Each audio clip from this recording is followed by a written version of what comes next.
آج ہم یہ لیکچر 11ویں جماعت کے لیے، اور اس میں ہم نے پچھلے 2-3 جو سبق پڑھے نثر میں وہ مکمل کر لے، اس کے سوالات بھی ہم نے کیے، اور آج ہم گلاب جو اس میں سبق شامل ہے آپ کے سیلبس میں، انشاء مضمون نہیں ہے، یہ انشاء ہے، یہ مضمون الگ چیز ہوتا ہے۔ حالانکہ کئی جگہوں پہ آپ مضمون لکھیں دیکھیں گے، یہ مضمون گلاب ایک انشاء جیسے لکھا ہوگا یا مضمون ہے، تو غلط ہے، یہ انشاء ہے۔ بس اس کا خلاصہ ہم اس پہ بات کریں گے آج، چونکہ پہلے خلاصہ لکھنا ہے، ایگزام میں بھی پوچھا جاتا ہے۔ مختلف جو آپ کے سیلبس میں سبق ہیں یا انشاء، افسانہ یا باقی جو تحریریں ہیں، ان کے خلاصے ایگزام میں پوچھے جاتے، اس کے 10 یا 15 نمبر بھی ہو سکتے ہیں یا 8 بھی۔ تو اس کا خلاصہ مضمون یہ یہاں پہ غلط ہے، سیدھا گلاب ایک انشاء ہے، مضمون لکھنے کی ضرورت نہیں ہے، اور یہ اضافی لفظ یہ بہت ایک مہمل، جب مضمون ہے تو انشاء نہیں ہو سکتا، اور اگر انشاء ہے تو مضمون نہیں ہو سکتا۔ تو گلاب ایک انشاء ہے۔ اس میں مصنف فرماتے ہیں کہ دنیا میں گلاب بھی ایک ایسا پھول ہے جو سجاوٹ، زینت، خوشبو، خوبصورتی اور طبی فائدوں کے لیے سب پھولوں سے زیادہ استعمال کیا جاتا ہے، لیکن شاید گلاب کا سب سے زیادہ استعمال یا استحصال شاعروں اور ادیبوں نے کیا ہے۔ یہاں پہ گلاب انشاء ہے، چونکہ انشاء میں کچھ بھی کہتا ہے، حالانکہ زیادہ اوٹ پٹانگ تو نہیں، لیکن ایک ذہنی ترنگ ہوتی ہے، اور اس میں الفاظوں کو ادھر ادھر ملا دیتے ہیں، جیسے انہوں نے لکھا ہے کہ استعمال یا استحصال، حالانکہ استعمال تو ٹھیک تھا، استحصال یہاں ہوتا ہے ایک سنجیدہ مضمون میں یا ایک فیکچول، آپ وہاں استحصال لفظ استعمال نہیں کرتے، لیکن یہاں پہ استحصال کرتے ہیں، چونکہ انشاء کے حوالے سے ہم بات کر رہے ہیں، تو ایکسپلائٹیشن کہتے ہیں اس کو، چونکہ ایکسپلائٹیشن تو نہیں کرے گا شاعر، لیکن یہاں پہ اس نے لفظ مزہ لانے کے لیے، ایک مزہ پیدا کرنے کے لیے استحصال لفظ استعمال کیا ہے۔ تو سجاوٹ، زینت، خوشبو، خوبصورتی، طبی فائدوں، گلاب میں بہت سارے فائدے ہیں، اور طبی فائدے بھی آپ شاید جانتے ہوں گے، یا کچھ لوگ نہیں جانتے ہوں گے، کچھ طالب علم کے طبی فائدے بھی ہیں۔ بہت سے مریضوں کو بھی کھلایا جاتا ہے گلاب، یا آٹے کے ساتھ میں، یا اس کو پیسا جاتا ہے، اس کا وہ رس نکالا جاتا ہے گلاب کی پتیوں کا، جو پھول کی پتی ہوتی ہے۔ تو بہت سے فائدے ہیں، سجاوٹ، خوشبو بھی بہت اچھی ہوتی ہے۔ گلاب کتنا قدیم ہے، صحیح اندازہ اب تک ممکن نہیں ہوا۔ ماہرین نباتات کہتے ہیں کہ یہ 3 لاکھ سال پرانے ہیں۔ تو گلاب کتنا قدیم ہے، کتنا پرانا ہے، ماہرین جو نباتات ہیں، جو فلورا اینڈ فانا ہوتا ہے، یہ پھول، پتے، یہ پودے چھوٹے چھوٹے یا باقی جو سبزہ، ان کے جو ماہرین ہوتے ہیں، الگ ماہرین ہوتے ہیں، ان کا ماننا ہے کہ 3 لاکھ پرانے ہیں، 3 لاکھ پہلے زمین میں اگے ہیں۔ ماہرین آثار قدیمہ کے شواہد کے مطابق گلاب غذا کے طور پر کھایا جاتا تھا،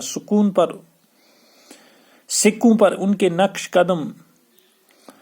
نقش بنائے جاتے تھے، ان کو خوشبو کے طور پر استعمال کیا جاتا تھا۔ تو ماہرین آثار قدیمہ کے مطابق گلاب غذا کے طور پر کھایا جاتا ہے، غذا جو ہوتی ہے، تو غذا کے طور پر اس کو کھایا جاتا تھا پہل جس طرح آج ہم ساگ یا باقی، تو اس طرح زیادہ تر آج بھی گلاب اس طرح نہیں کھایا جاتا ہے، لیکن طبی جب کوئی مسئلہ ہوتا ہے کسی کے ساتھ، اس کو پیس کے ملاتے ہیں یا باقی، لیکن پہلے اس کو کھایا جاتا تھا۔ سکوں پر ان کے نقش بنائے جاتے، سکوں، یہ جو روپیہ، جو سکے ہوتے ہیں، جس طرح 1 روپے کا وہ تانبے کے سکے پہلے ہوتے تھے، آج کل 1 روپیہ کا کم سے کم سکہ ہوتا ہے، وہ 8 یا 54، اس کا زمانہ تو اب نہیں رہا۔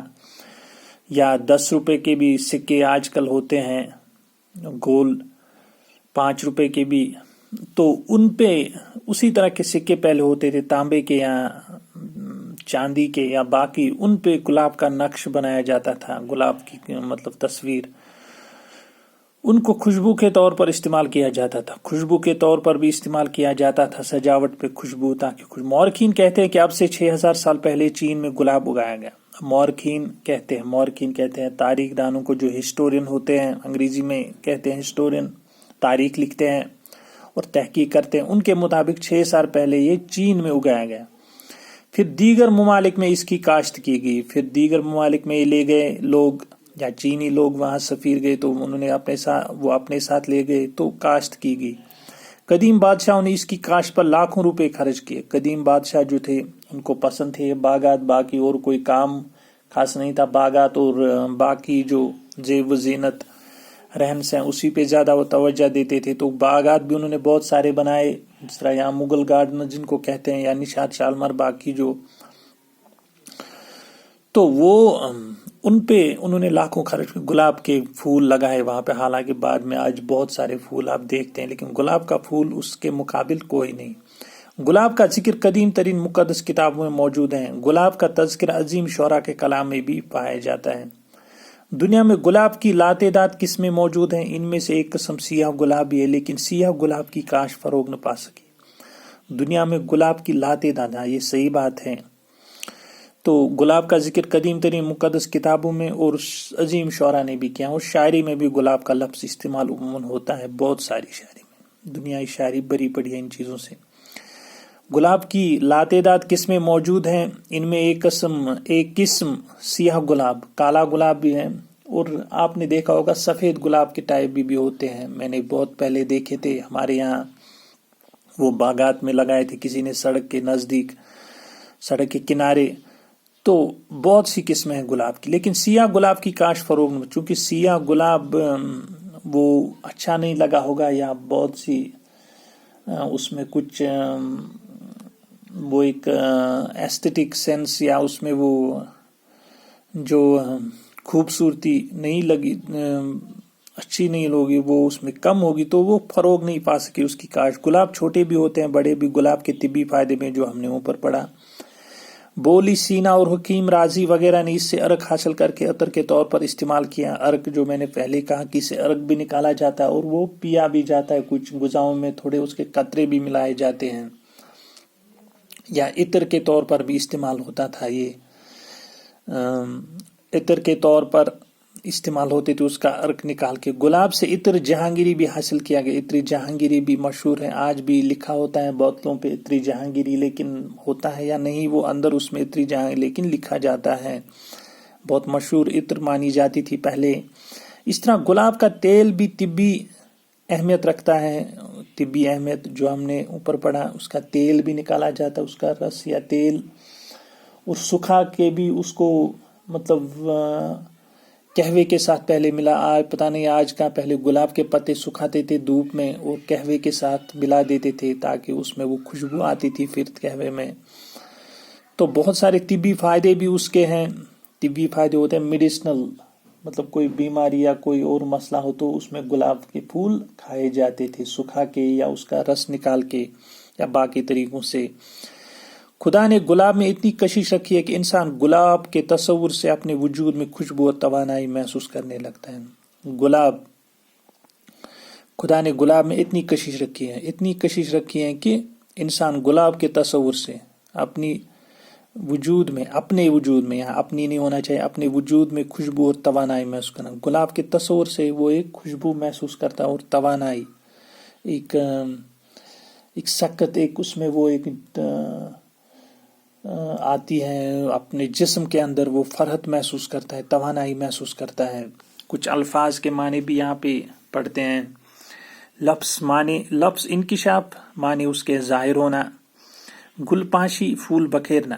گل باری، برسانا۔ گل سرخ، گلاب، تو گل سرخ یہاں پہ گل بولتے ہیں پھول کو، سرخ چونکہ سب سے بڑا جو مشہور گلاب ہیں وہ سرخ ہی ہیں، جو ہم آج بھی یہاں دیکھتے ہیں اور باقی پارکوں میں یا باقی باغوں میں دیکھتے ہیں۔ کہن شناس، چیزوں کا پرانا پن جاننے والا۔ میسوپوٹامیا، قدیم عراق کا علاقہ۔ ایشیائی کوچک، ترکی کا علاقہ۔ بولی سینا، طب کی عظیم کتاب القانون کا مصنف حسین بن عبداللہ۔ حکیم رازی، طب کی اہم کتاب الحاوی کا مصنف محمد ابو بکر بن زکریہ رازی۔ مبالغہ، بڑا چڑھا کر پیش کرنا۔ نگہداشت، حفاظت، نگرانی۔ تو یہ کمپلیٹ ایک سوال اور الفاظ کے کچھ معنی انشاءاللہ اگلے لیکچر میں، باقی سوالات جو اس سے متعلق ہے وہ لیسن آپ انشاءاللہ خود پڑھیں گے کتاب میں سے. امید ہے کہ آپ پڑھیں گے، کیونکہ یہاں موقع نہیں ہے اتنی چیزوں کا. تو یہاں ہم خلاصہ یا باقی جو غزل پڑھ سکتے ہیں، چونکہ مختصر ہوتی ہیں. سبق پڑھنا اس میں بہت دن لگ سکتے ہیں، پھر اپلوڈ کا مسئلہ ہے. تو امید کرتے ہیں کہ آپ گھر پر پڑھیں گے وہ، اور آگے ہم سوالات کریں گے اگلے لیکچر میں. شکریہ.